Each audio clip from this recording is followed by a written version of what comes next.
The Chiefs should have done this weeks ago. Let's talk about that.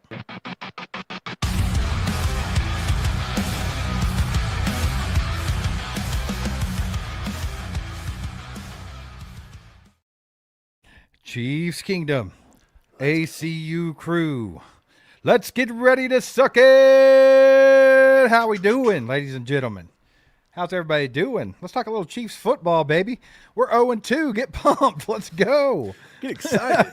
Let's go 0-2. Hey, we got a Sunday night football game coming up against the New York Giants. It's time to bounce back. It's a get-right game, if I've ever heard of one. Who'd ever thought the Giants Week 3 Sunday Night Football was going to be the pivotal matchup of the season? Well, I tell you what's funny is the matchup, which was a Super Bowl rematch with the Eagles, was a 4 o'clock game last Sunday, but we get prime time with the Giants and Russell Wilson, baby. Wow. Let's go. Let's go. Let's do it. Man, so a lot of people have been talking about what the Chiefs need to do to get this ship right, and everything. Big part of that in Chiefs Kingdom as far as X goes and on YouTube, a lot of the comments that we've read, a lot of other creators, a lot of other writers, they all say it's all about a running back, Mike, which is pretty wild considering Andy Reid doesn't run the ball. Yeah, that's the one thing that kind of confuses me because don't get me wrong, Andy will run the ball a lot. He did it with Jamal Charles when we had Jamal Charles. He used Clyde Edwards-Helaire his first season a lot. He used Kareem Hunt when he was here a lot the first go-round. But I'm not 100% convinced that if we went out and traded for a running back, that Andy would still turn what he's doing right now and just flip it 180 and rely on that running back. Right. It seems to me that they're relying on the short pass game or the pass game to open up the run and whatever it is. Look, the We Chiefs don't have a gotten short away, pass game. Right. The Chiefs have gotten away from the they've gotten away from what we're used to seeing 3 and 4 years ago. They're doing less of the offensive concepts they were doing back then, the RPOs and different things like that. Like, you're not seeing it as much. And honestly, I don't know if our offensive line, as good as Trey Smith is, as good as Creed Humphrey is, I don't think they open up holes enough. I don't think the scheme's good enough. I don't think the offensive line is coached well enough. I do not think we open up holes and our system is as good as we think it is. I think it's stagnant, stale, and I think there's many reasons why we can't get this run game going. Yeah, a little bit here, a little bit there. We'll talk about all that. We'll dive into it. Appreciate you guys being here tonight. Do us a favor, hit the like button, share this out with a friend. Let's get as many people in here as we can tonight and have a little bit of fun. But yeah, let's just talk about that in particular, right? We'll just stick with the running back. My thoughts on that is that I'm very skeptical that we will use any addition. And not just running back. If we went out and got a Hall of Fame wide receiver, I would dare to say we might not use them like last year, right? Okay, yeah. I would dare to say if we went out and got someone who is the most efficient pass rusher in the NFL right now, that we wouldn't put them on the football field. Just you say. So I'm not big on getting these mid-season additions because I don't think we ever integrate them. We just don't. So it's like, do we even waste the draft capital or whatever it takes to get these people because we're not going to use them, right? But I think that's why you have to swing big. That's why you got to swing the haymaker. I think you have to make such a big splash, which granted D-Hop was a pretty big splash. It's just he's on the back end of his career, right? So we can kind of attribute that to, well, he was hurt last year. He's getting older. He's not the D-Hop he used to be, even though we all see now, 2 games into the season, that he still has it, right, with the Ravens.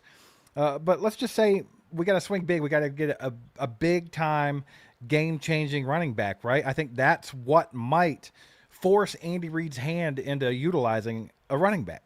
Maybe. So what options do we have, man?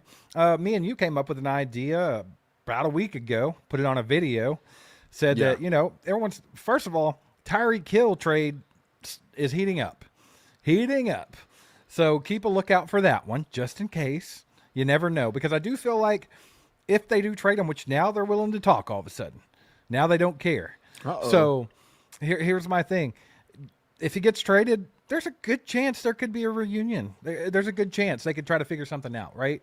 I think that makes a lot of sense. But let's just say they don't want to trade Tyreek Hill. They don't want to go that route, which is what they initially reported. We were like, hey, well, how about this? They've drafted Ollie Gordon this year. They drafted Jalen Wright last year. How about we see what we can do to get Devon Achane over here? Because for all intents and purposes, we should have drafted his ass 3 years ago. I mean, he fits our scheme perfectly. Yeah. He is Tyreek Hill, sort of, right? He's that super freak athlete that's a running back. You could probably make him a receiver if you wanted to. Very similar skill set.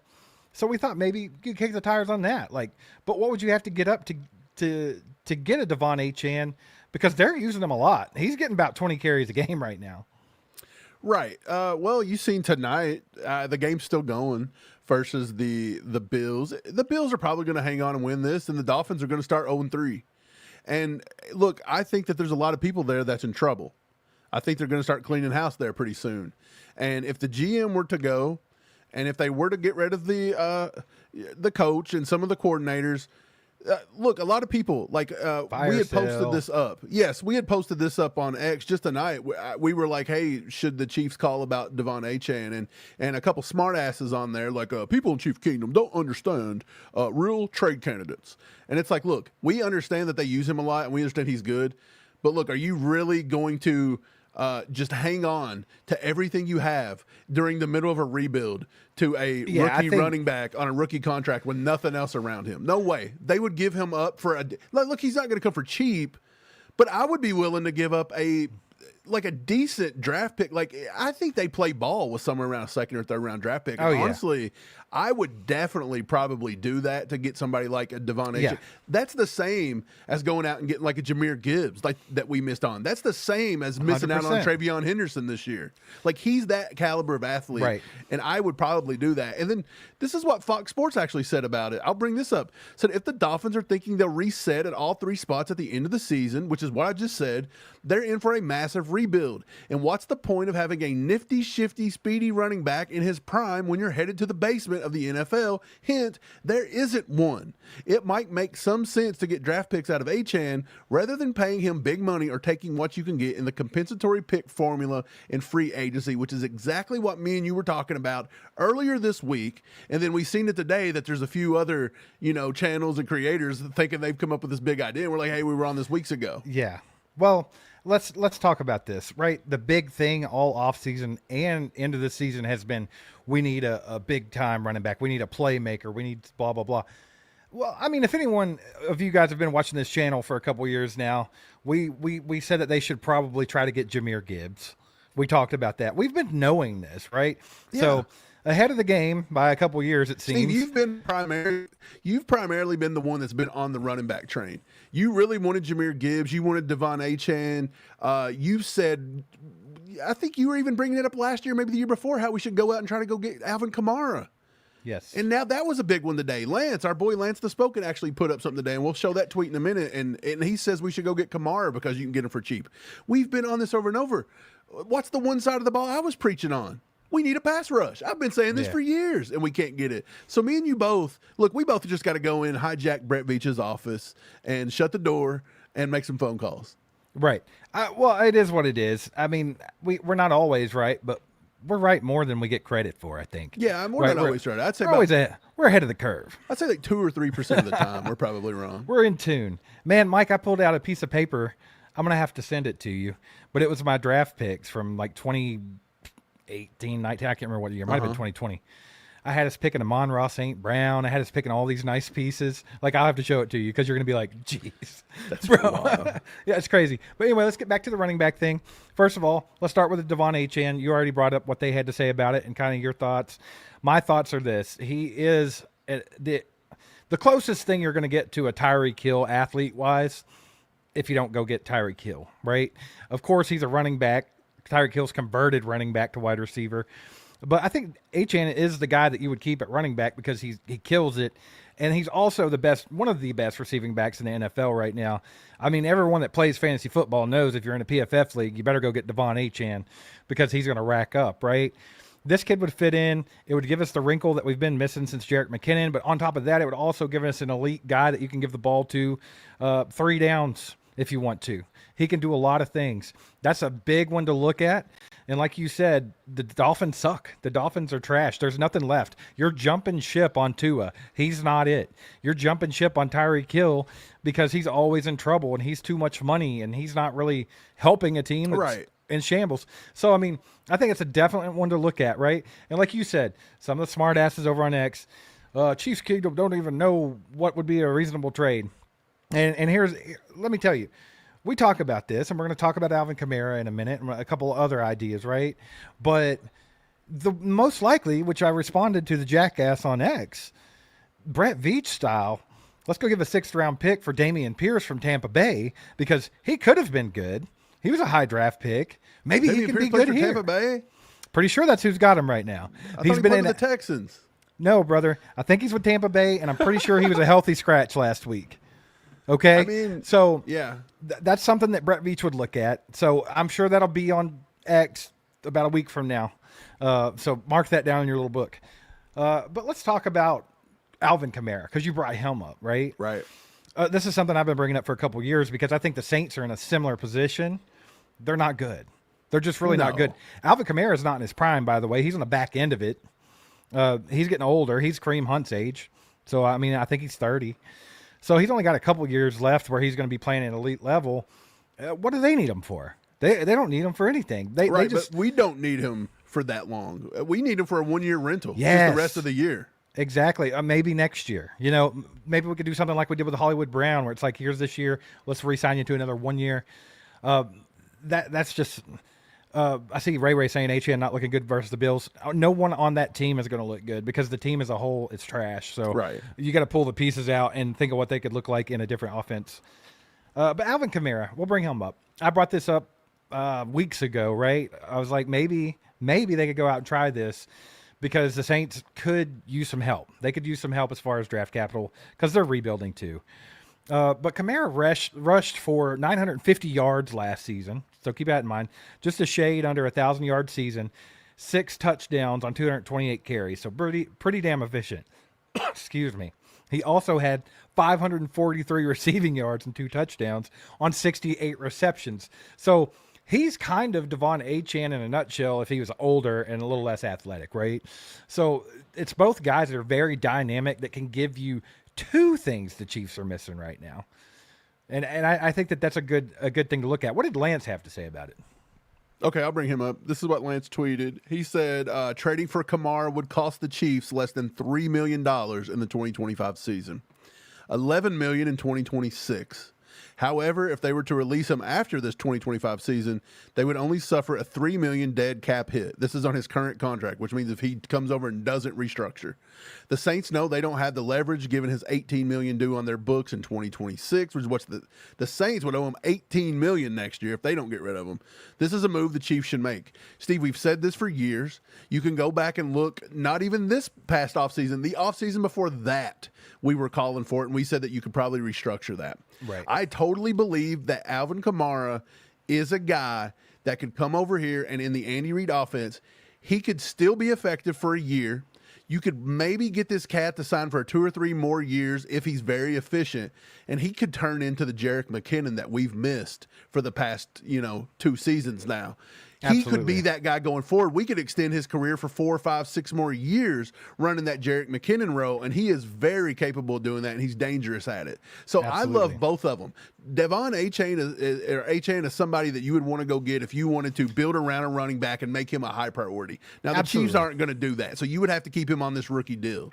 That's the only value of that. Yeah. I think if I got to pick between the two, I'm taking Devon Achane. He's 23 he's years better, old. Obviously, yeah. He's 23 years old. He's still got a lot of years ahead of him. That'd be an integral piece. And that's the thing. You got to think about this, man. You got Rashee Rice coming back in week 6. You got Xavier Worthy potentially coming back this week. You got Jalen Royals getting ready to start playing. You got Hollywood Brown for the rest of this season. I don't think we'll re-sign him unless he really turns it up.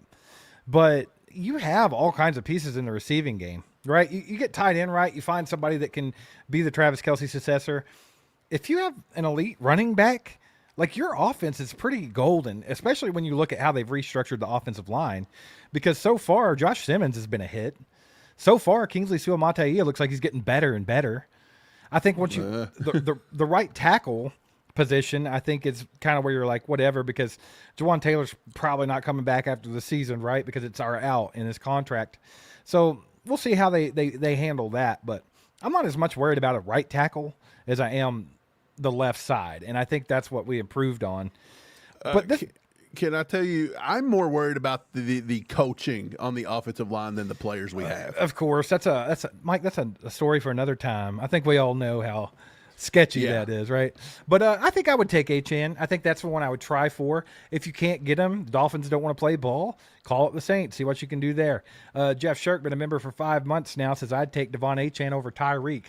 That's saying something, right? I mean, Tyreek Hill reunion would be absolutely insane. And when you think about the receivers we'd have on the football field this year, if you were to be able to get Tyreek Hill back, by week 6, you're going to have the best wide receiving core in football, and it's not going to be much of a contest.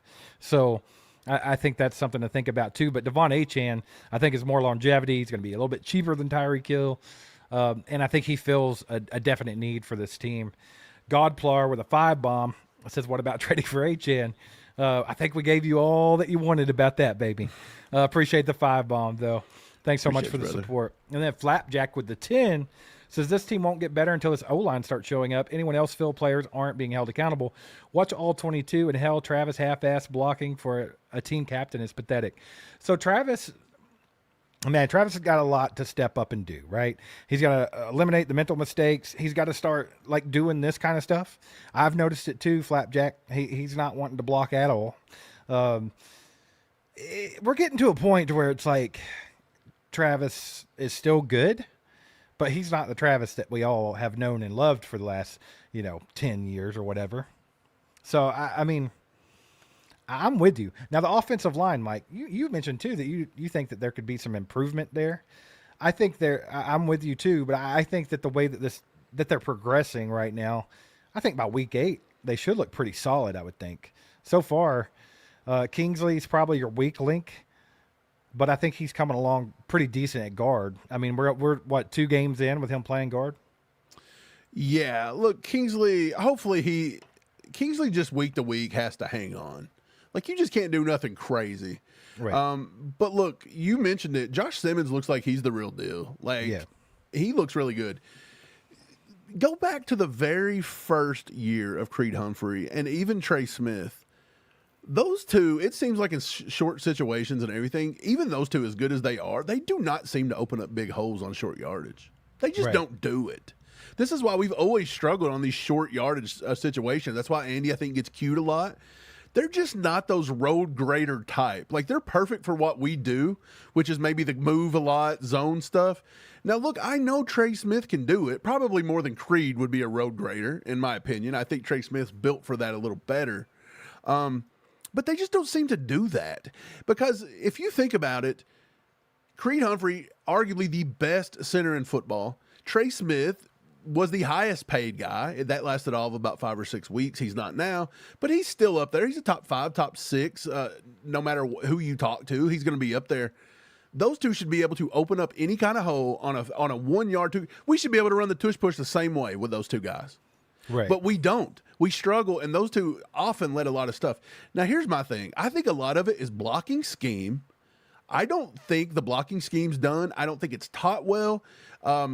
They don't do the right things. They either double on the backside or double on the front side. That's a scheme call out with Andy's system in a zone blocking scheme. So if you go zone right, zone left, there's different schemes will block differently. Whatever the Chiefs are deciding to do, it does not tend to work here. And then when you combine that with a running back such as Kareem Hunt, who knows the scheme and knows everything, but he's just not explosive.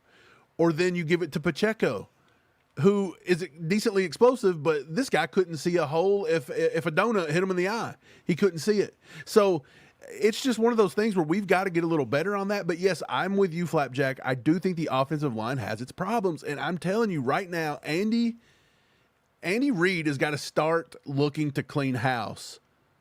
And I don't care if we make the playoffs or not.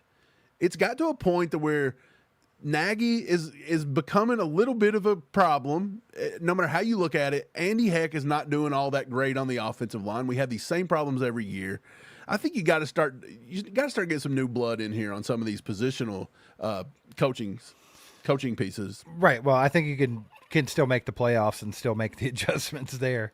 I would hope. I think the Chiefs win this division this year. It's just it's a slow start. It just is what it is. You got too much stuff I'm just going saying on. you make the playoffs or not. I think I still move on at the end of the year from those two. Yeah, absolutely. I think you definitely have to shake it up a bit. Virgil with the 2 bombs says, I think trading for Achane would be the best. I honestly think that's the best option. If they really want to go get a running back that can do all the things that we want them to do, I think that's the guy. He's the guy on the team that is absolutely tanking, and he is probably the best fit, even if that wasn't the case, right? So I think it's like it's a win-win situation there. Like I said, I don't know if they'd play ball with us or not. I don't know if they could make it happen. I don't know if Brett Veach can make it happen, but I think it's definitely something he needs to be looking into for sure. Sam Lofton, been a member for 19 months, says the Chiefs have the horses on the offensive line. They're just poorly coached. I think that's a shared sentiment across Chiefs Kingdom right now. I mean, Brian Parrott's been really challenging Andy Heck to a cage match for almost a year and a half now, But, I mean, we've seen that, they haven't been shy about drafting offensive linemen, but we've never seen any of them really hit or develop. I think Josh Simmons, as long as he's healthy, he's kind of one of those can't miss picks because he very well could have been a top 5 pick in this draft if it wasn't for the medical stuff. So it's kind of hard to say, well, he worked out, and Creed and Trey Smith. Yeah, these are all guys that you knew were going to be good, right? The ones that we brought in that were raw, like Darian Kennard and Kingsley Suamataia, guys like that literally were just clay for you to mold. They have every physical trait that you want. They have the athleticism, and you've not been able to do anything with it. So I think that it's definitely probably a coaching issue at this point. Or is that 100% it? I don't know. I couldn't tell you that for sure. Maybe it has nothing to do with coaching. Maybe they're just getting unlucky on these guys, but I kind of doubt that at this point. I think it's a trend. Yeah, I agree. There's a lot to talk about with that. I don't know exactly, like you said, I think there's a lot of pieces that go into it. Like, you can't really just blame the coaches or the players or whatever, but I do feel like there's probably more on the coaching side. Just what you said, we've drafted a lot of these guys and just none of them pan out. Yeah. Like the lowest one to pan out has been Trey Smith, and he shouldn't have been that low. We got him off of medicals. Second round pick. Exactly. Correct. Yeah, so the thing about it is you've seen Darian Kennard actually go in and put in meaningful snaps for Green Bay and look good. I think that's the weird thing. A lot of our guys that don't pan out actually move on and do decent in other places. So I think it's something to keep an eye on. I think it's something that Andy Reid definitely has to make sure we're looking at and keep it his thumb over. Well, do you remember back in the draft, back when we drafted Wanye? We drafted Wanye at the end of the 3rd round, and I remember seeing something or reading something about the coaching staff was asked. They were looking at him, and they were looking at a guy named Tyler Steen. And do you remember Tyler Steen? Yeah. And they were talking, and we actually had Steen as the guy we liked better and was drafting him in the late 2nd. And the Eagles actually got him in the 60s in the 3rd round. And, of course, the Chiefs took Wanye probably in the 90s at the end of the 3rd round.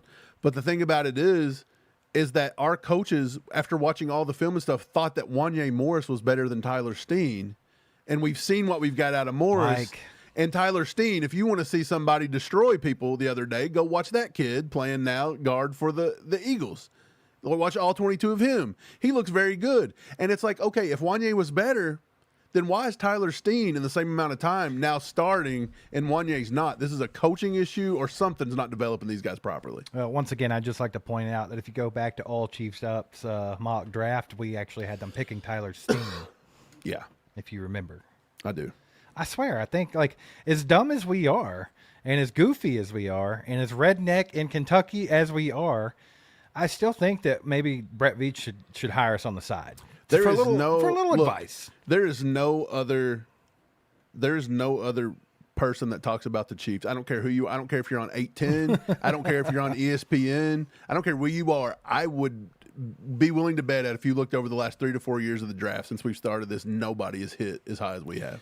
Toot our horns. I would bet money on that. Let's toot them, Mike. Just look. Hey, it's not about tooting it, Mike. Do this. It's about actually. I'm doing it. It's about actually understanding the team and what we know. And then look, Right. if you take just the guys that we said we should have picked that they did not, nobody's getting within 80 points of this team every week. Right. Like you just mentioned on Monreal St. Brown, we were trying to get him to draft Puka Nacua back in the day. Like there were so many different ones, and it's just Lucas Niang here and toot baby toot toot and come on. Hey, look, I think they honestly messed up again this year by not taking the kids you liked out of West Virginia, the tackle. Oh, Wyatt Milam. Yeah, I think that would have been a very good guy to have had on the team that you maybe could have turned into the right tackle of the future next year.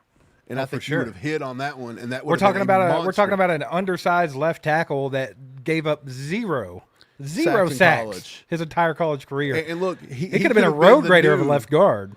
Yeah, but he would have been the 100 times better than Jawan Taylor. And could you imagine having Simmons and Wyatt Milam as your bookend tackles for the next 10 years? Yeah, for sure.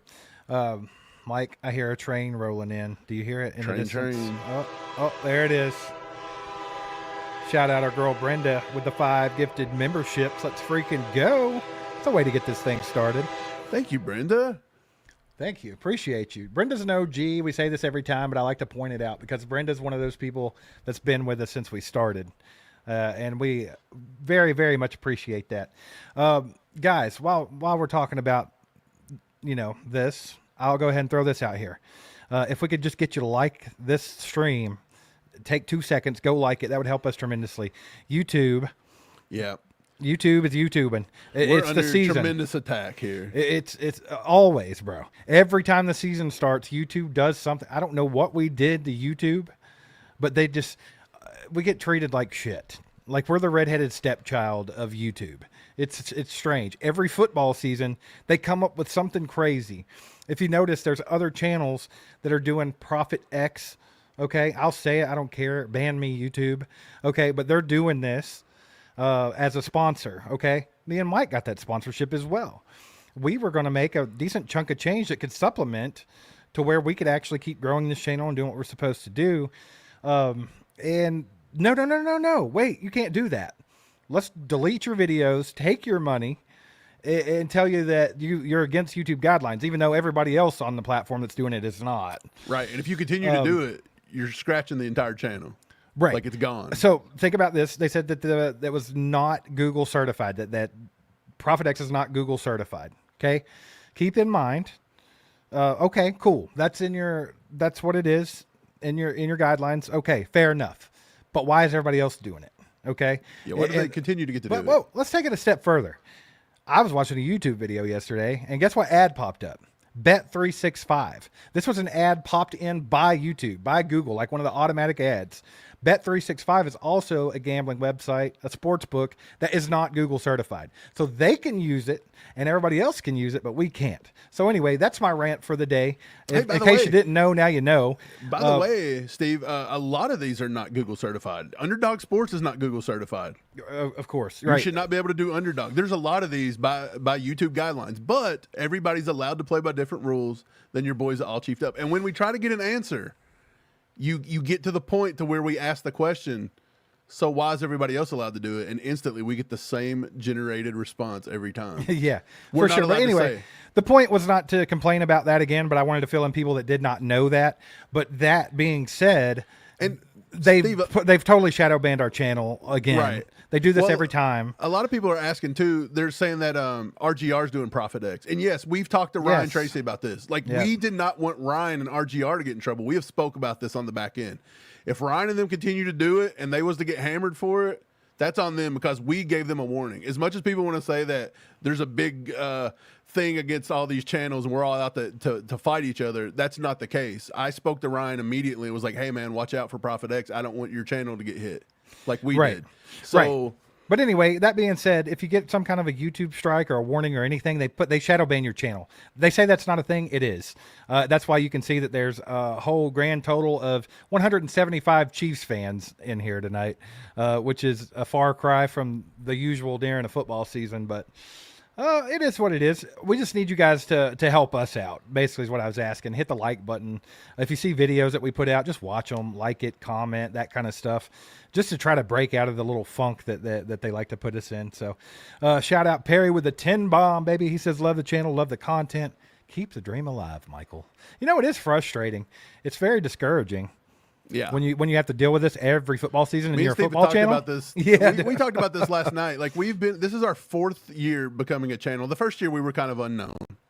The second year they took us off for the entire football season, demonetized our entire channel, and said we were fake AI or something. I don't even know what they said. we were still in other people's content, even though it's me and you talking. Right. So they just made that one up. And then here we are 4 years in, and we're still doing it. Like every year it's something new. They love it. It is absurd. Appreciate you guys, though. You guys are freaking awesome. Anyway, back to what we're here for. Let's talk about some football, right? We mentioned all the running back stuff. That's the big story. That's what everybody talks about. Real quick, I would like to add, it's going to be nice if we do have Xavier Worthy. Is he questionable for this weekend? They said he's more trending today. What I've heard is that he's more trending to play, and that our boy Jalen Royals, they've taken the practice restrictions off of him, and he's trending to play as well. So I don't know how that goes in the sand. But Steve, before we jump into anything else, we need to talk about another running back. What about the running back we have on the team that we did go ahead and draft? Ding, ding, ding, ding, ding, ding, ding, ding, ding, ding, ding. Brashard Smith. Week 1, Brashard Smith needs more carries. Of course. He needs to get more carries. We need to let this guy get in the offense. He is the diet version of Devon Achane, and for all we know, he could be that guy.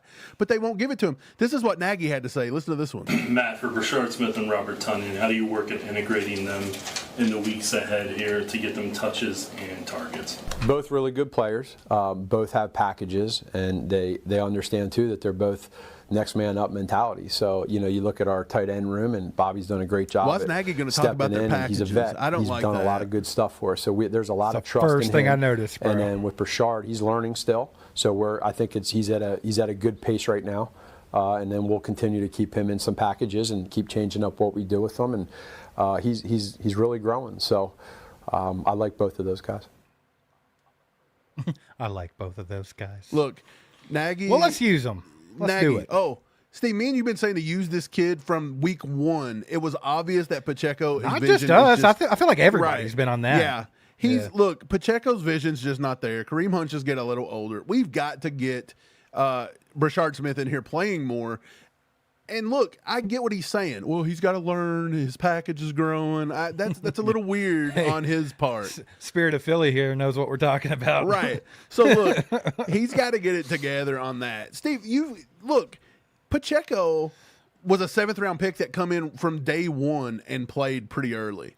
I do not think Brashard Smith would have any trouble coming in and being able to carry 10 to 15 times that we know that's all Andy's going to give him. So give him the rock 10 to 15 times and let him do this. There were plays that they have called this year where Pacheco's running into the back and falling down. And if you go back and watch that same play ran in the preseason, Brashard Smith kicks it outside. You go back and watch it at SMU, Brashard Smith's kicking it outside and scoring these. We just don't have enough dynamic running backs. Brashard Smith could be the kid to do it. And I'm glad that Nagy finally sees it when we're 0-2 going into week 3. And if he doesn't get any more carries versus the Giants, I'm going to be irate because when does this end? Like, you've got to start playing the guys you draft. You got to start trusting them. Right. Well, I mean, you drafted him because he was a dynamic piece. For all intents and purposes, I thought he was a late fourth, early 5th round pick. We got him in the 7th round. Right. I mean, the kid is a lot of things. He was a wide receiver. We all know that. All ACC wide receiver at Miami, converted to running back. He runs a 4.3 40. He's smart. He's fast. He's got hands. Like, we can use this kid. He's also a very willing blocker. So if we need him to pass protect, I'm not saying he's going to be the greatest. He's not going to be Jerick McKinnon right off the rip, but he's willing to get in there and do it, which is a lot better than a lot of other players that we've had before. So, I mean, we had Carson Steele, who should have been a road grader back there and couldn't figure it out. I think that Brashard Smith could be better than that. I think that he could definitely grow into that. Do you know that in the times he's actually played, the snaps he's got, I think he's ran like maybe 3 to 5 routes. And do you know what the route's been every time? Straight line down the line of scrimmage in the backfield. You know, it's fine, but dump That's down it. to him sometimes. Let's see what he can do, right? Yeah, but I mean, come on. Like, this is all you can give us is a decoy in the backfield. Yeah. Like, no, I think there's a go. lot there. There's a lot there potentially with Brashard Smith. Like, you'd be doing yourself a disservice to not see what you have with that, because I think that he is it's a lot time. of things. Yeah, for sure. And Robert Tonyan, we could talk about that. I think that's kind of a no-brainer to me too. This is a veteran in the league. It's somebody that was killing it all offseason, killing it in the preseason. You're having trouble with Travis Kelce right now. God love him, but he's just not there mentally at the moment. Like, maybe he's got the yips, maybe whatever. He'll get there. I think Travis Kelce will get there and he'll be fine. But you're not using Noah Gray, which we did early last season, and I think that Noah Gray's a good player. So by all means, let's use Robert Tonyan. Let's give him a shot. I think we definitely got to get both those guys out there, get them some reps, and see what they can offer this offense, because this offense is not bad. They're really not. I think we've seen flashes in both games that give you a little bit of hope that this offense has what it's going to take. And that's without a lot of pieces, right? I mean, we're going to get Xavier Worthy back hopefully this week. We're going to get our rookie wide receiver out there hopefully this week. And then we're going to be getting Rashee Rice back after week 6. So a lot of things to be excited about there. Once again, if they were to start using Brashard Smith more or go out and try to get a Devon Achane, all of a sudden you have a pretty well-rounded offense. If you can get the offensive line straight, that's a scary offense with a lot of young pieces, right? But let's move it across the ball, man. Across the line, should I say. Let's go to defense, because you mentioned you've been pounding the table for pass rush. They did go out and get some guys that could potentially help with the pass rush with Omar Norman-Lott, which I think we saw flashes last week, and then Ashton Gelati, who is definitely going to be a guy that's going to get us some pressure. They both have their shortcomings, right? I mean, Ashton Gelati is a little small, gets washed out in the run game. Omar Norman-Lott, he's got a lot to prove, because obviously at Tennessee he was not taking a whole lot of snaps. People didn't think he could be good in the run defense. So, I mean, they both have a lot to prove there. But I think we have to get some pass rush. I think that's potentially more important than getting a running back. I don't even think it's potentially. I just think it is. We can't continue to go on through the season getting zero pressure on quarterbacks, opposing quarterbacks. The only way we were able to get pressure on any quarterback so far has been by sending the house. We shouldn't have to blitz everybody on the football team to be able to get pressure on a quarterback and allow them to slop some stuff up like Jalen Hurts did to Devontae Smith at the end of the game the other day. So I think we definitely got to focus on that. Do you have any ideas when it comes to that? Because what we have right now with Mike Dana, Charles Omenihu, I don't think they cut it, bro. I just don't. I don't think that they're ever gonna. I think Mike Dana is just like, he's a good football player. He's a rotational piece, but he's not that guy. I don't even know if we should have gave him another contract. And then Charles Omenihu, he's all talk, baby. He's a puffer fish, is what Charles Omenihu is, until he proves me otherwise. So, I mean, what do you do? Is there anybody that you could go look at? You could try to bring in here? Is there anybody you could try to trade for on tanking teams? I mean, we talked about Miami needing to get rid of people. They have Bradley Chubb. I mean, maybe there's some pieces there. Jalen Phillips, I don't know if he ever came back well off of that Achilles, but they have some pieces that we could take from them when they're in a time of need, right? Because they're tanking, bro. I don't know if they'll pull this game out of their ass, which I don't think they're going to. I think it's tied right now, but we'll see. I still don't think that changes their mind about where they're at as a football team. No. You mentioned our pass rush. Our pass rush is non-existent. Here's a graph. I'll bring this up for you guys. Quick pressure percent is on the left. Pass rush win percentage is on the right. You don't want to be in the bottom left. You want to be in the top right. Will Anderson Jr., Trey Henderson, Myles Garrett. All of our pass rushers are in the bottom left quadrant. Charles Omenihu is horrible, ladies and gentlemen. He has about a 2% pass rush win percentage and 2% quick pressure percentage. And George Karlaftis is just a little better at about a 7 to 8% pass rush win percentage and less than 2% quick pressure percentage. So they are horrible compared to the guys that you're getting ready to see with the Giants coming up, such as Abdul Carter, who is a rookie this year. Kayvon Thibodeau, actually a little higher pass rush win rate, but he's not getting it quickly. For example, so actually Karlaftis and Omenihu's a little quicker than Thibodeau at the moment. But Steve, it's obvious that, look, you even seen Mike Dan and them, they're not even putting on the list. Like these dudes, I mean, they're just off the list. They don't even make the list. Our pass rush has to be better. They're talking than about pressures. So, I mean, if you don't get those, why would you be on the list? Yeah, you don't get them, you're not on there. So, Dude, it's obvious that we need help. And like you said, Spags ended up blitzing Jalen Hurts, I want to say like 60% of the time. That's the highest he'd ever blitzed anybody in a single game. And it was effective to a certain degree because all Hurts was doing was dropping back and throwing the ball up in the air. And we didn't even talk about this, but Trent McDuffie's ass didn't get his head turned around and let somebody catch a ball. That was a big give up by Trent McDuffie there at the end of that game. Huge. That was huge. Yeah. And Trent McDuffie's got to do better than that too. I love Trent McDuffie, but you're giving up those plays and those key moments versus those teams. And that's why Brett Veach is so reluctant to give out those big ass contracts to those corners. Right. I mean, as lockdown as Trent McDuffie doesn't mess up a whole lot, right? He might get out jumped sometimes, or like the ball's just placed in a certain spot. He's a little bit smaller, can't get to it, whatever. That's fine. But he's always in their hip pocket, and he don't really make mental mistakes a whole lot. That was a giant mental mistake. And I think what happened when I went back and watched that play, Devontae Smith is fast, right? We all know this. I think he got a little behind. He slipped a little bit in coverage. So he was trying to gain speed, and it's like he didn't even think to turn around and look for the football. He was just trying to catch up. Obviously, Noodle Arm Hurts couldn't even get it there. He underthrew him by a mile and just worked out in their favor. Well, I mean, he was, in his defense, which I will never defend Jalen Hurts as being a good passing quarterback, but he was getting hit already because we blitzed the house, and he just threw up a prayer, and it worked out for him, right? You ever notice that works for almost every single team in this league but the Chiefs? If Mahomes ever does that, it's instantly picked. It's obvious how it works, too, and I think the reason is because Mahomes doesn't really underthrow. He overthrows everybody. These guys underthrow because they don't have the arm strength. Well, and also it's normally like a DB's over pursuing, like, right? They can't stop, and then all of a sudden. Remember, it was a big thing in this league just a year or two ago that everybody was underthrowing on purpose to get the penalty. Right. Yeah. I haven't seen that as much. I actually seen that a couple times in different games this past weekend that didn't get called. So I think they're trying to stray away from calling that too. And speaking of, I want to bring up the tush push real quick. Apparently the NFL released and said that they told the referees that they're going to start officiating that play tightly.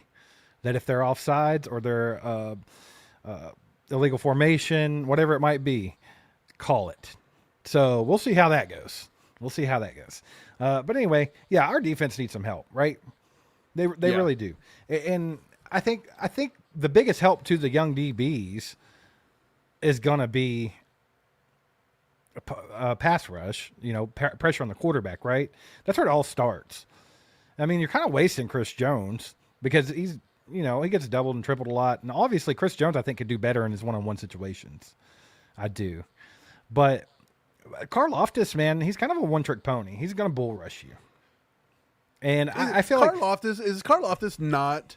I've seen a lot of people turn on him lately. Like Brett Veach screwed up. He gave him way too big of a contract. I wouldn't go that far. I think Karlaftis is good. I wouldn't go that far either. But I think 100% that, Mike, I stand by what I've always said. Karlaftis is good. Karlaftis is not elite. Of course. Right. He's the high motor. But, I think that's the same thing you're going to get from Gelati. Oh, like 100%. Very similar. So, it is what it is. I think they've got to figure that out. They've got to get some pressure on the quarterbacks. I don't think you're going to see an elite guy like that here. You're never going to see a Myles Garrett here. Why? Because Spags has always got to have these guys that sits in a bubble of what he wants or what he thinks he wants, and we just keep getting these guys that can set the edge, but they don't even really do that half the time. Yep. And they're not explosive. This is why we keep getting those Minihus and the Danas and everybody like that. Like, we're never going to have that elite pass rusher like that because Uche was on the team last year and the dude couldn't even get a snap. And he's been the highest rated pass rusher in the league for 2 straight weeks. That's the scheme, right? I mean, our scheme is not made to have these quick guys. Another one I'll throw out there that we totally said that they should have drafted. We banged the table for Nick Bonito. Banged literally. the table. Like I literally got up here and banged the table. I put my entire childhood, and I told you, and I remember telling you and Pops, put your reputation on the line. I said that Nick Bonito, when I scouted him out of Oklahoma, I had not seen a guy be able to bend so fluidly like that since the late, great Derek Thomas. And I will stand by that. When I watched him bend in college, he had one of the most effortless bends that I had ever seen. He's so fast, too. And he reminded me of DT off the edge. Now, look, he was never going to be DT. There was no way. But I told you, I said, if there was a guy that had that skill set that I've seen in the past 10, 15 years, it was Nick Bonito. And, of course, the Chiefs had multiple chances to draft him. But because he wasn't 300 pounds and could set the edge, Nothing. Denver Crickets. got him. Denver gets got him. That's the way it Hurt goes. my man. entire soul right there to watch Hurt that your happen. soul. Adams with the 5-bomb here says, I'm not scared to go 0-6. I hope not, but not scared, because comes week 7, it's on. I do think you'll see this offense be completely different after Rashee Rice gets back. Adam, I do. If we're 0-6, we're done. Well, here's another thing that we have. We're done. I don't care if we win out. You're probably done. Here's another thing that you have to be slightly skeptical about.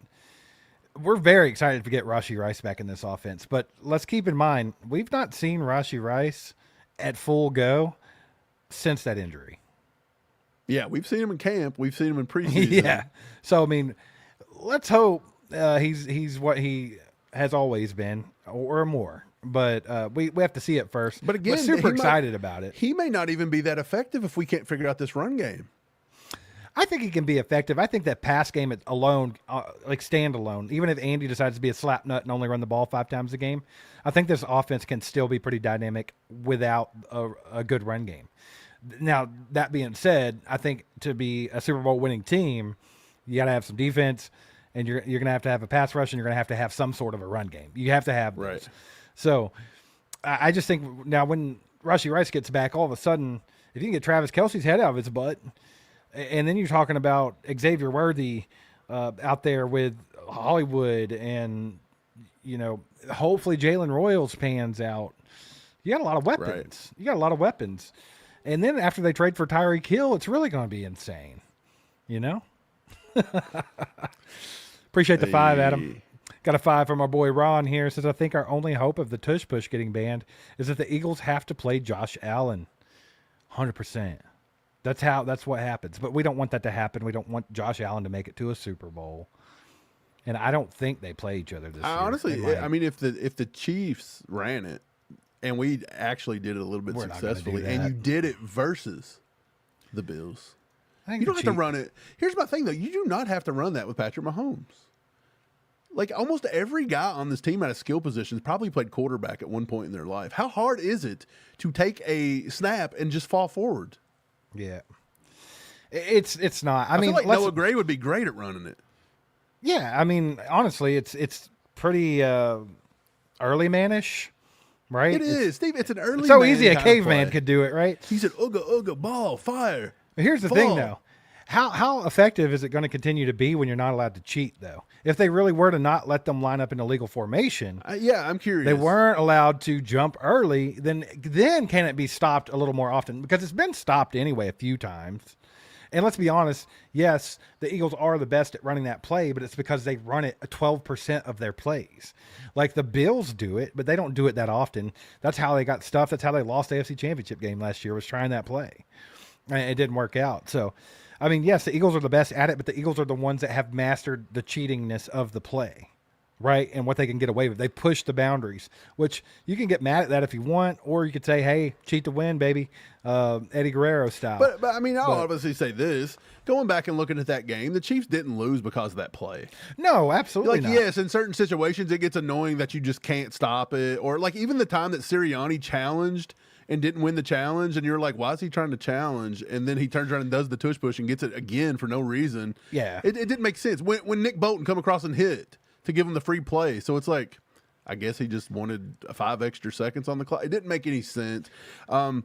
But yeah, the Chiefs had plenty of opportunities and I mean, the Chiefs squandered it. Dude, they could run that play 80 times that game. Yeah, It didn't matter. it has If Travis nothing- Kelce catches a Right. wide open touchdown pass. But yeah, I it's take game. nothing away from the Eagles over that play. Like, at the end of the day, it was funny. And even Chris Jones got taken out of context.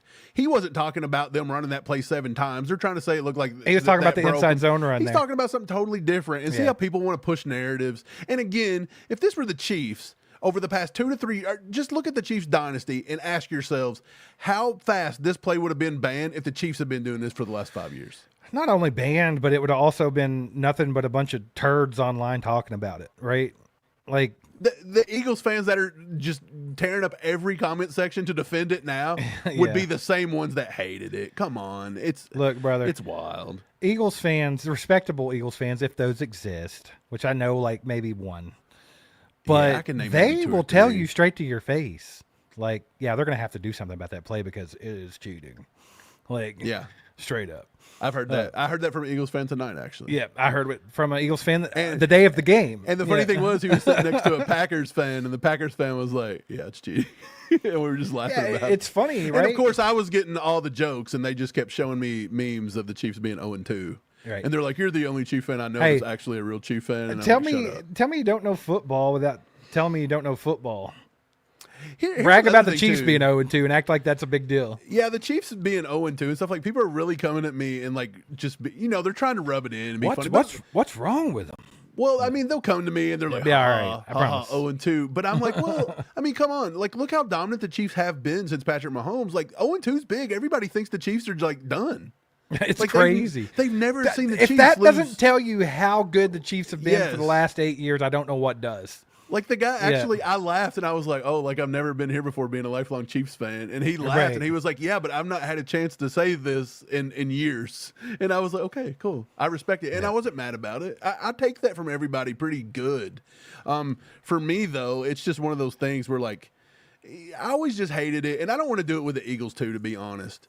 The Eagles think that they're the new America's team. Like, they're claiming that they get the highest ratings now and everybody hates That's them. because they're playing the Chiefs. Hey, and they're even That's saying, the like, two games they're talking I know. about. Look, and they say they're in their villain outta era. here. I'm like, why are you guys trying to literally mimic the Chiefs? But like, we've done it for 7 years, 5 years, 3 Super Bowls in 5 years. These guys have won one and then got beat by us 2 years ago, 3 years ago, whatever.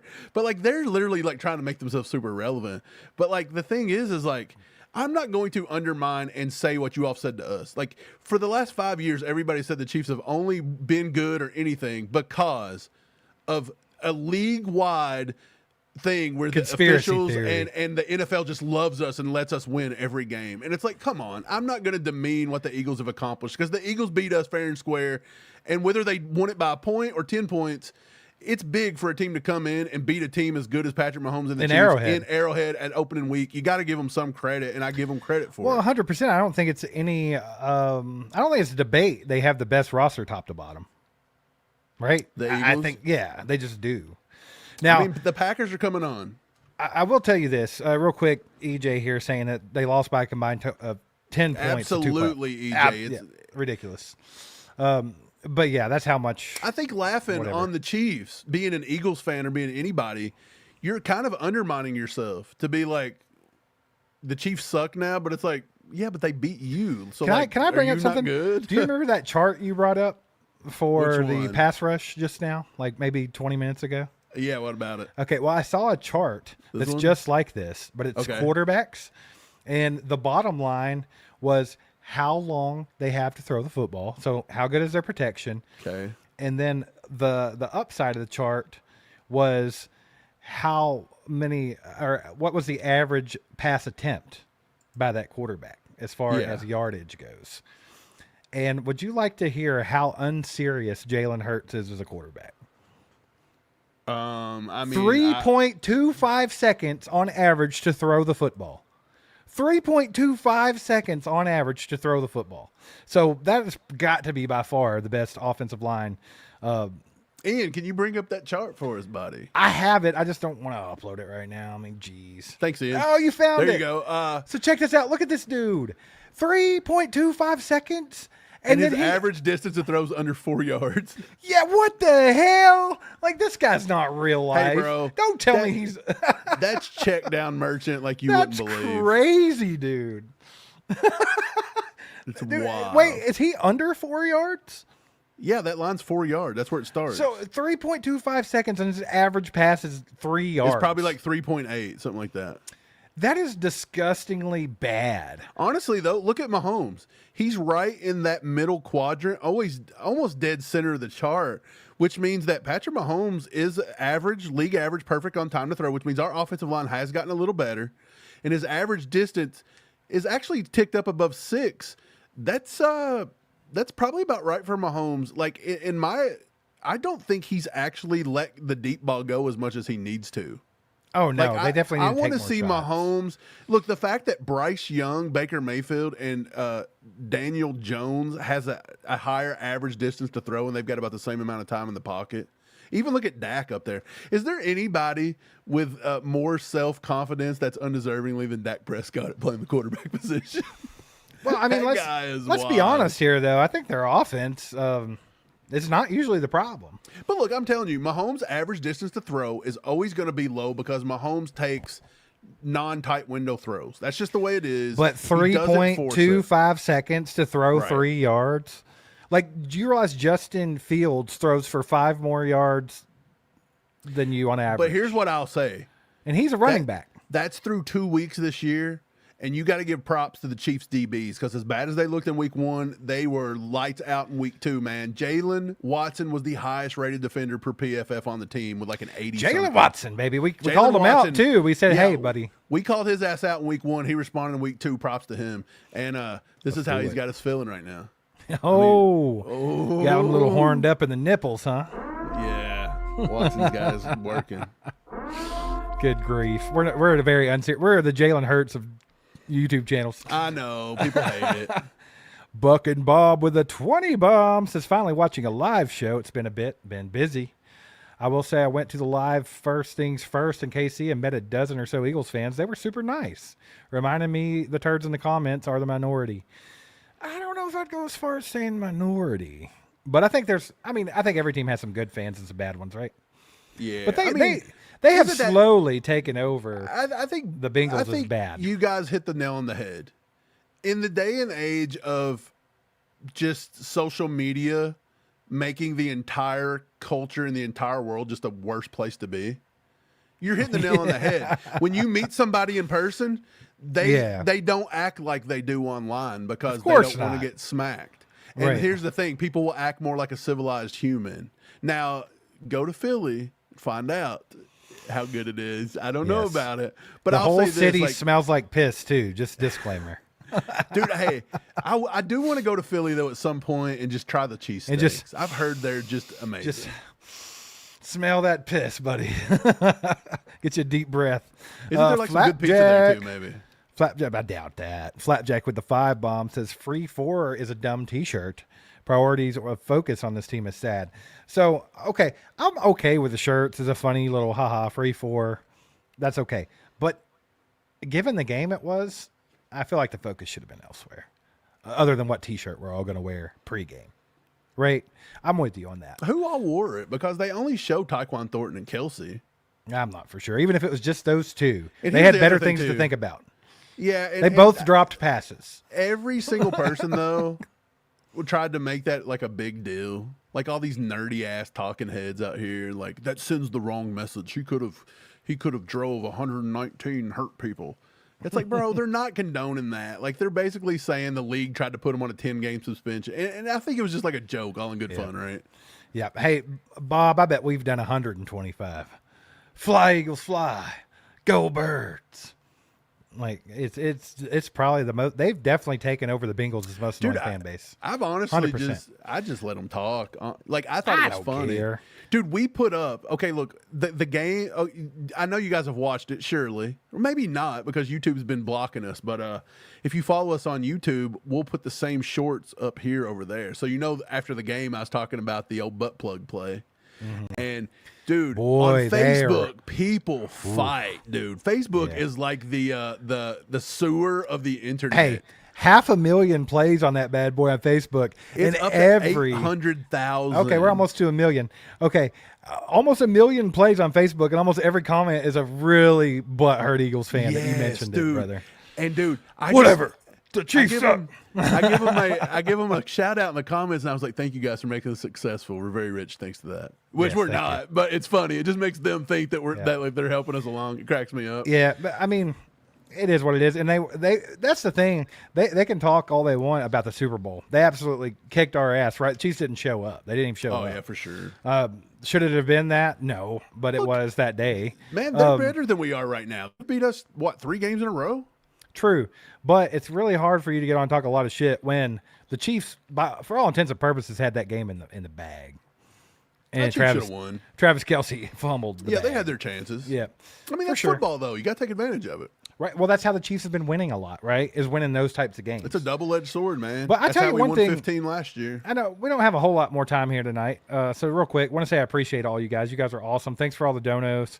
getting in the comments, all that stuff. We actually got some people to show up. Some Chiefs fans showed up. A Well, little late, give me but a you know, hell yeah. a little bit. We're getting almost to where we're normally at, maybe. But either way, appreciate you guys. Do us a favor, hit the like button if you haven't. If you'd like to support the channel and you haven't subscribed yet, please go do so. We put out a ton of Chiefs content all the time. It's the best, most fun, most accurate, most laid back, best chat channel on the freaking internet. You know, not just YouTube, but anywhere, Right. everywhere. This is the place to be. Great community. You guys are awesome. You make it worthwhile. You make it fun. Also, if you are subscribed and you'd like to go a little step further, you can join and become a member of the ACU crew. You can get your membership at join.allchiefedup.com for just $4.99 a month. And that comes with a little bit of perks here and there. You also get members-only live streams and stuff like that, which we'll be doing here in the next week or so for September. We'll be giving away... Mike, should I go ahead and tell them what we're giving away this time? Hell, I don't even know what we're giving away. I think I've got a few we're gonna things. I think I want to give away that signed picture of a young stud we have on the defense. I would bring it up over here for you, but I don't know where I put it. But yeah, we can do that. Let's do That's that. fine. All right, we're going to give away a picture that Mr. Jaden Hicks signed for us, ladies and gentlemen, to give away. So we're going to give a good Jaden Hicks signature away. How about that? But yeah, go sign up. Join.allchiefedup.com. And you can also get some merch at merch.allchiefedup.com. Has some cool t-shirts. You'll see those in the pinned comments and all that fun stuff. Like I said, appreciate you guys. You're freaking awesome. Woo-hoo! Pops is in the house, baby. Doing the Lord's work. 5 gifted memberships. Let's go. Old man, where you been at? Old man was playing golf instead of watching the Eagles game with us. Look, he already knew the Chiefs were going to play like garbage. He said, "Oh, you know what? I'm going to play some golf." What was worse that day, Pops? The Chiefs or your golf game? And I'm going to say Dad's golf game was probably a lot worse. I would say, actually, he would have to say the Chiefs unless he shot 100 or more. I think if you kept it below 100, you probably did better than the Chiefs. Man, I met a guy the other day. I didn't meet him, but I'm friends with him. I didn't know he played golf. He's You a met younger up kid. with him. Is that what you're saying? Yeah, he's a younger guy. He's probably like 23. He's like, man, I went and played golf today, and I was like, yeah, how'd you do? And he's like, I went over to Shawnee. We've played Shawnee here in Louisville. Yeah. Mm-hmm. It looks like it's going to be in a crack den, but it's actually a nice golf course. You got some nice views of like the bridges and stuff. But he said he shot a 114. Oh yeah, Pops shot an 81. That's how much better Pops shot an is, 81. baby. But look, Some gold tees. I said, look, man, 114 is pretty decent for average golfers. How many times you golfed? He says his second time golfing. That's not 114, bad. and I was like, bro, that's pretty good. It's not bad. It's Yeah, respectable. for real. For your Yeah. second time, I mean, that's pretty good. Yep. If you got one of those memberships, make sure to thank the old man in the chat. That's freaking awesome, Brian. I don't know if you've altered one or not, buddy, but everybody's cheering for you.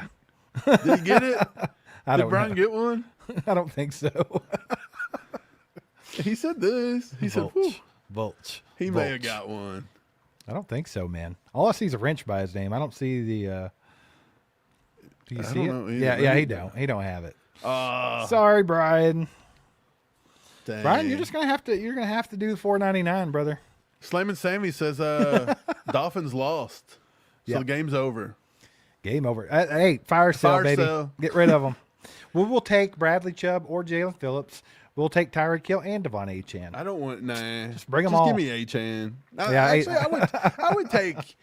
Would you honestly take Tyreek? Like as much like I don't drama really as he care. brings? I don't think we need him.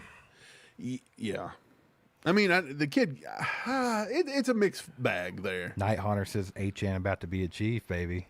Man, I've been preaching it. Mike. I tried to tell Sam, the you said people. 31-21. Was that the game? That's the final? Okay. Mike, I tried to tell everybody. Nobody would listen to me. Somebody else had to say it. And now everybody's on board. So whatever it takes. Let's go get Devon Achane. Hey, Hey, and it to is be what it is. fair, Pops was very adamant that we draft Devon Achane. Like he was really pounding the table for Devon Achane. Yeah. And yeah, I that would didn't say happen. Pops was horned over that pick, but He was I don't want to say that though. He might be too old to be horned. He might have just been, just fired up a little. fired up a little bit. He's a little fired up.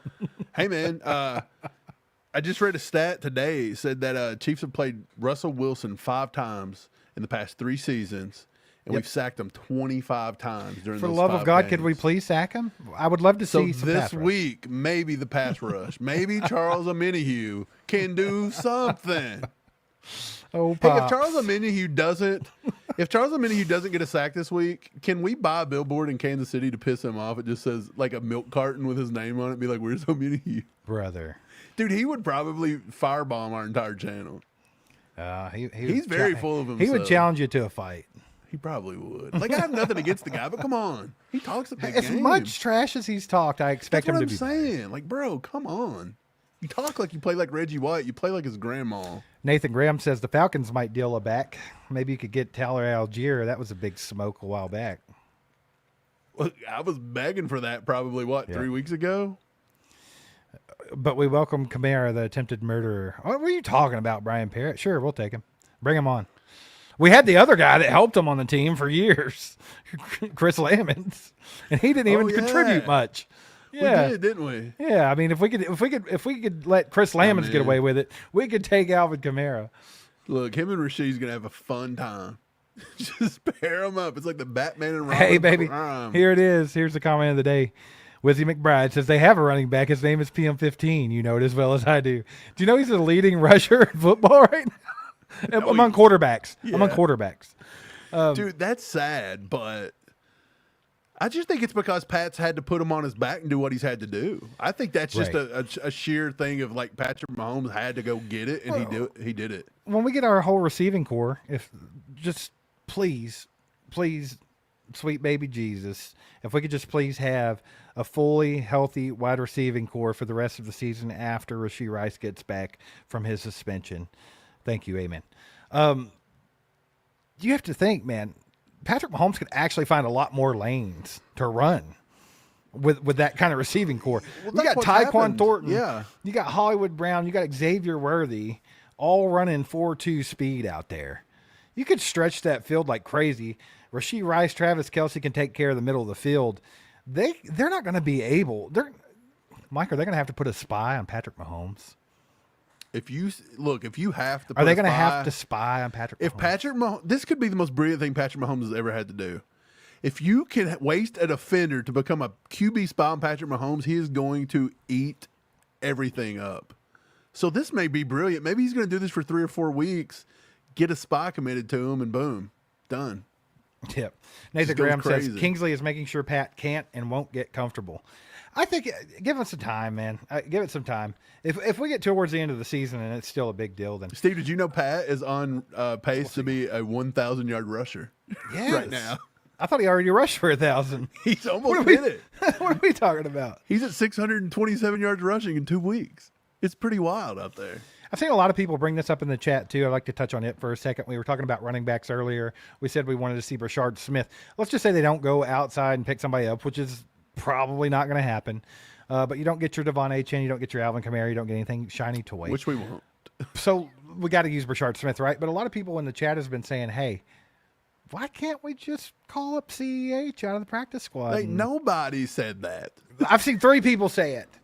No, 3. yeah, but they've said it out of hate. As, oh, God, we're going to call up CEH in the practice. And then Matt squad. here says, look, CEH is getting some reps up in practice. He did. He got some reps with the second team today. That's what I'm saying, brother. Like, that could be where we're headed. Andy Instead Reid will of Andy Reid will not hesitate to bring up Clyde and give him the ball. No, and I mean, honestly, as bad, I shouldn't say bad, but as underwhelming as Isaiah Pacheco has been in the first 2 weeks, literally averaged 2.2 yards per carry. Could Clyde be with that word? I don't think Clyde's much worse. I think Clyde's got better field vision. Look, before you He's bring not up as Clyde, fast. Before you bring up Clyde, you've got to give Brashard Smith a shot You at this. have to, dude. You have to. Where's Elijah Mitchell? You kept him on the roster. Where's he at? He was a healthy scratch, brother. he Dylan suck says that bad? Pat Mahomes has more rushing yards than Jahmyr Gibbs right now. Hey, and his team scored 55 points last game. Pat's tearing it up. How many yards is he behind like Derrick Henry? Does anybody know that one? Is he behind Derrick Henry? Yeah, he has to be, right? I mean, I'm going to look it up. Ian, look it up. Yeah, let me see. I'm with you. I Derrick think Henry's got 192, so he's just a little behind. Mitchell's an interesting thing. He's been a healthy scratch and all that. Night Hunters thinks that there's more to it, that there's something we don't know about Mitchell. Maybe as far as he is a very unhealthy back. He's always hurt, right? That's kind of the reason why he ended up where he's at. But I still think we don't know what we have with him yet. It's kind of weird that they haven't even gave him a shot because this was something that they acted like they were pretty excited about. Like, he's got the skill set we need. He can be explosive. He's a plant your foot and go kind of he's guy. had those kind of plays. So, I mean, it's kind of odd that they haven't even gave him a chance, but I think we need to give Smith a pretty healthy dose is what we need to do. Just see what we got with him. What's it going to hurt? Yeah, I think this week. And look, the Giants are doing it. The Giants just this week, last week they went out and paid Devin Singletary and got him in. He's not looking too good. They drafted Tyrone Tracy out of Purdue last year that me and you liked in the later rounds because we said he could be that Jerick McKinnon kind of guy. They are now going to slide him to do that role, and they may be giving up on Devin Singletary because it looks like they're going to put Cam Scatteraboo out of Arizona State. It's going to be their leading rusher going forward. Hey. And look at how much they've put into that. They've went out in free agency and signed Singletary. They drafted Scatteraboo. They've drafted Tyrone Tracy. These other teams are putting in stuff. What was it we called Cam backs. Scatteraboo? Scam Cattaboo. Scam Cattaboo, that's what you call him? Yeah, Scam Cattaboo. Hey, man, he's a little rolling bowling ball, ain't he? Yeah, he is. Yeah. We're going to see him. They better be able to tackle. He is a hype guy, too. Have you seen him? Yeah. He's getting them going, buddy. He's getting them parties. He's like a George Karlaftis of a running back. See, Sam Lofton says Miami was using Ollie Gordon tonight. That he was. He got the first touchdown. Okay, like I said, you got Ollie Gordon. You had Jalen Wright, who was a good back in Tennessee. Jalen Wright would be a good pickup, honestly. I would take him. But yeah, I would take Jalen Wright, too, if they don't want to being deal with said- Achane. That being said, we'll take Achane off your hands. I don't think it's that far of a stretch. What would you give for Achane? Would you give a second-round pick? Yeah. If I knew the Chiefs were going to Yeah. If I knew the Chiefs were drafting, after pick 26, which we probably are, I would give up a number 58 for him. Well, He's Josh, proven. He's I have an proven. idea. I have an idea here. Hear me What out. do you got? Again, they need some tackle work. Maybe you could get Josh throw Simmons. Wanye Morris or something into that. Hear me out. Josh Simmons hit over 18 miles an hour on that tackle. Yeah, let him run it. Let him run the football. Can he block and run it?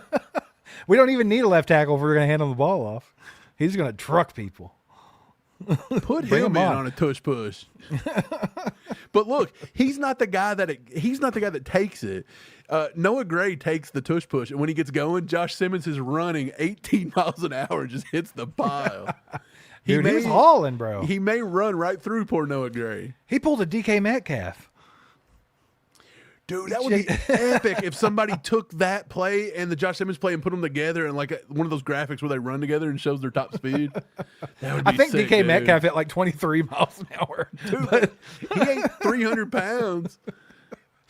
Yeah, for Dude, sure. Josh Simmons was trucking, bro. Matt says we need Devon Achane. The Dolphins don't need him. Just get it done, Veach. Let's go. I don't think it's that crazy because, look, with Ollie Gordon and Jalen Wright, again, if you're going to blow that up and you're going to fire your coordinators, your coach, your GM, you're getting rid of Tua, why do you need a running back? Why do you need a halfback on a rookie contract? Well, Like, nobody needs that. let's Just spend get our rid of them and draft somebody. Let's spend our last 5 minutes or so talking about this. And that being said, guys, if you have any questions or anything, get them in the chat. We'll be here for a little while longer. Appreciate all you guys. A lot of y'all rolling in late tonight, which is totally cool. Appreciate you guys coming by. Do us a favor, hit the like button if you haven't. If you haven't subscribed to the channel, please do so. But, Mike, let's spend the last 5 minutes talking about this. You keep saying in order to get these guys, it's because they have to blow it up, right? They have to blow it up in Miami. They're just tanking. They're done. Okay, so let's think about what Miami has been able to accomplish. The best season that they had under this regime, if you will, was probably the year that the Chiefs beat them in the playoffs in the cold game, right? Yeah. Okay, knowing that and seeing how things are going forward, seeing that there is discourse between the team. Tua does not like Tyreek Hill. Tyreek Hill don't like Tua. And they're vocal about it. Okay, so you already have turmoil. So much hate. Yeah, and then Mike McDaniels, God love him. Everybody thinks he's funny. I honestly Dude, think he could be. Yeah. He's There's a comedian, our bro. there. Hey, if we're picking and choosing off of their roster, we can take him as an OC. But over Nagy any day. yeah, no. But anyway, legitimately, if you're the owner of that football team, do you do that? Do you just blow it up? Like, dude, we overpaid Tyreek Hill badly. Tua's not it. He's never going to be it. Plus, he's one hit away from retirement. What do you do in that situation? Do you go ahead and blow it up? Do you just try to build from the ground up? Well, they're not doing nothing this year. They're done. Look, I'm telling you right now, this is why this is a must-win game for the Chiefs. Everybody, like, I know the Chiefs. I understand that the Chiefs are the Chiefs, and we do the unthinkable. We can break all the records in the rule book, and it doesn't seem to apply to us. But I tell you, if you look at the history of the NFL, Steve, how many teams have started 0-3 and have went to the playoffs? Take a guess. How many percentage? 0-3 and went to the playoffs. 11%. 2.5. Oh, you know what? I knew better because I saw a stat last week that said when you're 0-2, it's only 12%. Right. 2.5. This is a must-win against the Giants. That's just the way it is. It's a must-win. Now, look, can the Chiefs buck that? Absolutely. If we're one that can do it, we can do it. Right. But I'm telling you, it's 2.5%. Do you think the Dolphins have the roster to do it? They ain't got Patrick Mahomes. They ain't doing it. Their season is in the tank. And if you was to start 0-4, there's been one team in the NFL history to do it, and it was the Chargers, I think. Now, don't quote me on that. I'm trying to pull this off top of my dome. But, yeah, one Off team of that big ever old dome over there. at 0-4, Steve. And listen to this. Only the 93 Cowboys, the 0-1 Patriots, and the 0-7 Giants have won a Super Bowl after starting 0-2. So where the Chiefs are right now, there's only been 3 teams in history to win a Super Bowl after 0-2. Nobody has done it after 0-3. So again, can the Chiefs buck these trends? Absolutely. I put nothing behind Patrick Mahomes. But at some point, you can't be like, well, it's okay if we go 0-3 or 0-4. Right. There's a 0-5. reason It's why like, these come on, bro. statistics exist. Absolutely. Right. And that's all I'm right. saying. This game means something. If the Chiefs can't win this game here, we're in trouble. And by winning the game, it better not be a freaking Butker field goal with 12 seconds Right. left. It better be a blowout. Yep. Shazam says, if Worthy wasn't injured, do you genuinely believe we would be 2-0? No. No, I think if that- Kelsey catches both touchdowns in both games, we probably Yeah, well, win. honestly, I do think that the reason why we lost the first game is because I think they had Xavier Worthy heavily in that game plan, and they had to completely switch it up. That literally was like, if you watch that game, if you could go back and rewatch that first game, they looked decent in the second half offensively. It was the first half. It was just like, oh crap, what are we going to do now? Yeah. That's what it felt like, right? So, I mean, yeah, I think we could potentially be 2-0 because if Honestly, Kelsey catches the football, yeah. Worthy or not, I think the reason we've lost both of these 2 games maybe is just the fact that our defensive line hasn't created pressure in either game. I think that was a big one. Our third down pass coverage that allows everybody to get everything on first down, that was a big reason we've lost. And then a lot of people say running game, but running game is running game. Andy never wants to run it anymore. I think, to me, the Kelsey 2 drops were big, those bonehead plays that he's done twice. And then other than that, I think that Patrick Mahomes has played some of the best hero ball we've had to watch him play in his career. brother. Well, let me tell you something. I love, and I tell you, the fire that Patrick Mahomes is playing with this year. Okay, we thought it'd be coming in a little bit scorched earth because of what happened in the Super Bowl, and just don't let the 0-2 start fool you, because I think there's reasons why we're 0-2 that has nothing to do with Patrick. I think Patrick does have that fire, and I think when everything comes together, it could be good. Yeah, I mean, we're only 2 games in, but Pat right now is only on pace to have 3,800 passing yards and 17 touchdowns. That's right, why. and that's not. How That this is cannot gonna be go. where it ends up. No. But for comparison's sake, Jalen Hurts is 0 touchdowns passing and less than 400 yards. It's like 200 yards. He has 200 yards passing and 0 touchdowns. And they're 2-0. Okay. So anyway, Joshua Vasquez with the 2 bombs. Says, sorry I'm late watching the game. Miami lost. Yep. That's why we're going to go get Devon Achane, brother. Appreciate the 2 bomb. Guys, I'm going to take this question real quick. Bombay says, Gordon Bombay, I hope. Like the Mighty Ducks. Yes. Yeah. He says, is little bringing the blitz Emilio. 50% of the time a sustainable strategy. Scam cataboo strategy. Say that 3 times fast. Right. Go. Sustainable strategy, sustainable strategy. I can't. Anyway. For RD. No. The answer is no. No, I'm all for Spags going crazy and blitzing the house, dude. Love it. Love the pressure he put on. If that's how you have to get the pressure, then by all means. But you can't do that. It's not sustainable. You're exactly right. They've got to get some pressure from their front four. End of story. Erwin says, I'm always missing you guys. I don't get notifications. You guys help me. Here's the only thing I know to say.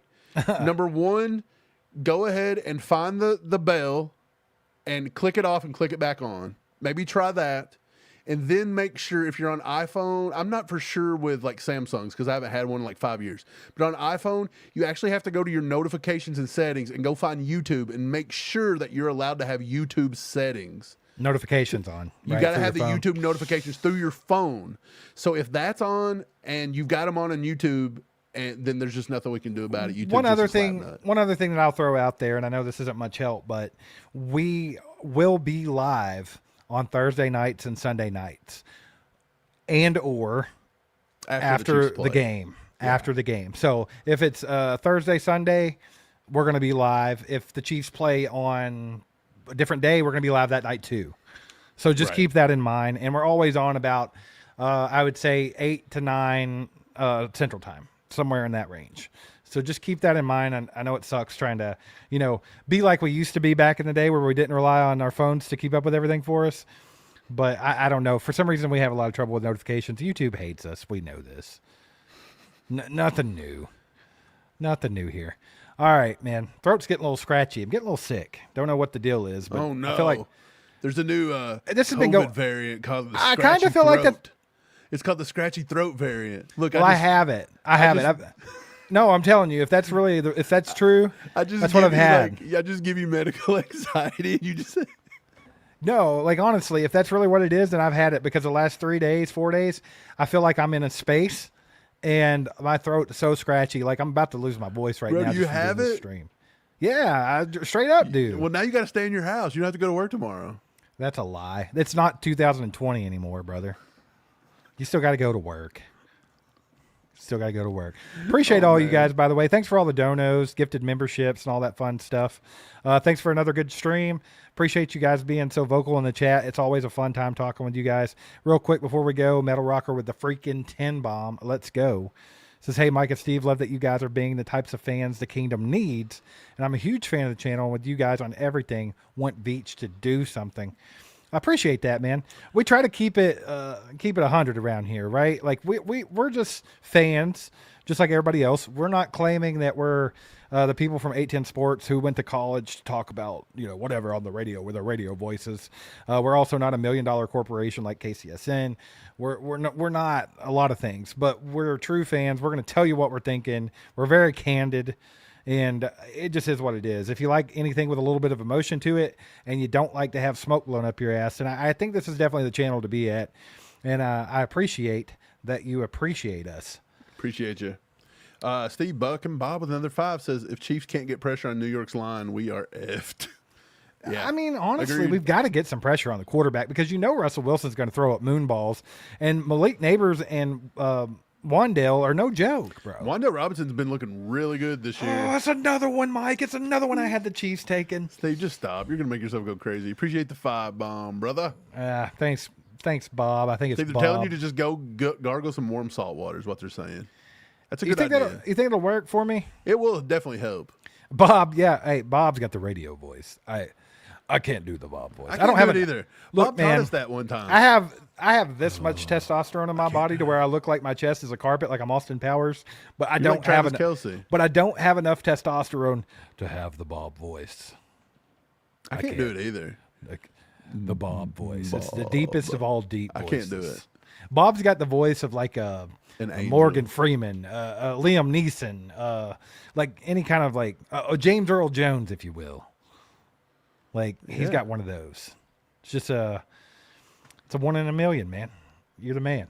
But no, appreciate all you guys. Thanks so much. We're gonna get out of here for the night, and I'm gonna go gargle some warm salt water because that's what everyone told me to do. And while I'm at it, the Eagles can gargle these nuts, baby. Let's go. Wow.